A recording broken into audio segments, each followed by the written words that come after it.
Miller, opening statement, followed by questions. Yeah, guys, anytime you get a road win against another Power 4 team, a quality team, you're going to feel good about it. So, number one, just happy we won, and it's certainly nice to win in convincing fashion. So, pleased about that. I have so much respect for Damon Stoudemire and the job he does. I was really worried going into the game because, they haven't had the best start, and they didn't have the best start last year, and then all of a sudden they jump up and they beat a top 25 team. And then another one, I think they beat Mississippi State and Duke right after they played us, and I'm going, man, they just had a tough loss to Georgia, and then they're going to jump up and play their best basketball. And so I was pleased with our guys' effort. You look down, and I thought our depth was effective tonight. Arrington Page, who's an Atlanta native, he got in foul trouble early and fouls out in 7.5 dang minutes, and that put a little pressure on us, but I thought every other guy stepped up. I think Dylan being able to slide down and play some small ball 5, that was a good run for us. And then obviously Aziz was able to kind of hold the fort down, but to have one of your key players and Arrington Page be in foul trouble like that and not kind of miss a beat, I liked that part. I thought Jizzle James is so good. He just keeps getting better and better, and he competes his butt off every day. And he goes 0 for 5 from 3. And if you tell me we're going to score 81 when he goes 0 for 5 because he's a terrific shooter, then that's a good sign for our team. So there's a lot of good stuff. We still got quite a bit of work to do on the boards. You look down and 36-29, so we win the boards, but I think some of that's really late in the game too. What didn't feel that way the whole night. And I thought we had a couple really good possessions to start the second half. We kind of finally had some force on the offensive board, and then they had some possessions where they had some force, but our guys were trying harder on the board tonight than I felt like they were the last couple games. It's good to see a statistical improvement, but we still got a lot of work to do there. It seemed like every time in that first half that Georgia Tech scored, your offense came right back and scored and didn't allow them to get on a run, and that was pretty much a key in taking that lead into halftime. Yeah, I thought we defended well to start the game. I thought we forced them into some really long possessions defensively. I thought we did a nice job of making them score over the top of us. We were really concerned about them trying to kind of get to the middle of the floor, whether it was off the bounce or hitting some of their bigger guys in the pocket in their ball screen or their screen and roll action. I thought we did a nice job defending that kind of stuff. We obviously were extremely worried about some of their guys shooting threes. I didn't think we did as good of a job there as I'd like. 20, they didn't shoot it as good as they can, and they got some quality looks they just missed. And we had some breakdown there, kind of going under on guys when we shouldn't. But no, I thought we responded tonight. Even that, I thought we had a really bad stretch the second 4 minutes of the second half, and it felt like they scored on 4 or 5 straight possessions and challenged them in the huddle, and I thought they responded. So our guys, it wasn't perfect. We had a lot of stuff we can learn from early in the year, but at the same time, our guys responded to challenges and anything that was thrown at them tonight. Dylan Mitchell was huge tonight. He had the 3 straight alley-oops from Jizzle. But how happy are you that he hits that 3 and gets the monkey off his back? I don't know what monkey you're talking about, but I'm happy.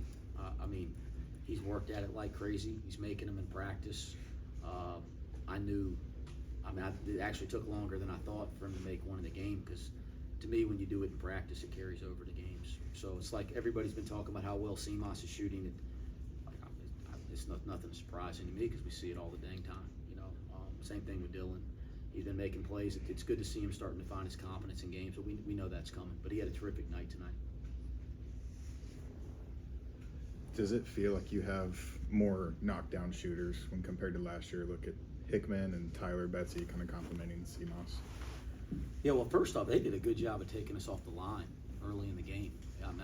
Obviously, we have guys that we have a lot of confidence in shooting the ball. We want to try to get good shots from the three-point line within our offense, and I felt like they did a nice job of making that difficult. We made a bunch of 2s at 3 or 4 feet early in the game, and I was pleased with that, because it's kind of what they were forcing us to do, and instead of settling for maybe an average one, we got good ones. We got angles at the rim. But yeah, we've improved as a 3-point shooting team. And again, it's not just because statistically we've done it in some games. Like, we could see it all summer and all fall and do our practices. And it's a combination of a couple things. It's adding some guys that can really shoot the basketball. I mean, Tyler Betsy jumps out and hits a couple tonight. We know how well he shoots the ball. And then there's others, Connor Hickman and others. And then it's, at the same time, guys that have been in the program really improving and getting in the gym and having good off seasons, so that when you add those two things together, we're a better shooting team than we were this time last year. Anything else? Oh, you guys. Has Tyler Betsy done anything like a freshman so far? Because it's such a luxury to have a guy that can come in cold and just bang in threes, and he shoots them like he's a senior. Yeah, I mean, he dribbles it over half court versus the press and travels tonight. You know, that was like a freshman, right? Wow. He missed a box out. He's really defending better than any freshman I've had at this stage. I'm really pleased with him, but he does a heck of a job defending. I think their freshman, don't want to mess up his name, Mustaf, who's going to be a really good player, but he does a really good job in the second half of containing him. He's so good off the bounce, and he contests the shot, but then he doesn't turn around and box out, and the kid gets his own rebound and puts it back. That was like a freshman. So he does things like a freshman, but his maturity and his work ethic and his understanding how to play is not like most freshmen I've been around. And I wouldn't say that he's cold, because he's the first guy we put in off the bench, so he gets in pretty quick there. But he's really, and him and Arrington Page are so important to the development of our team. And the more experience and opportunity we can get them to get minutes in college basketball, the better that's going to be for us as we get into conference play. So those two I couldn't be higher on big picture. How much are you seeing your team kind of develop the attitude and swagger that a lot of good teams have, kind of going beyond just playing well, but also acting like a team that plays good basketball? You know, I really believe you develop confidence or mentality by how you practice and how you approach every day. And 2 days ago I wasn't real pleased with our practice. I was pretty pleased yesterday, and I was pleased with our prep this morning in the hotel. But the more days we can put together where we reach our standard for how we work at it, I think the more confidence we'll have, or the more positive mentality. I don't know what you can use your own terminology, but the right mentality, the winning mentality, I think that comes from the work, and they've done a nice job of that, but I still want us to do better there. Anything else? All right, thank you. Thanks, guys. Thanks, Coach.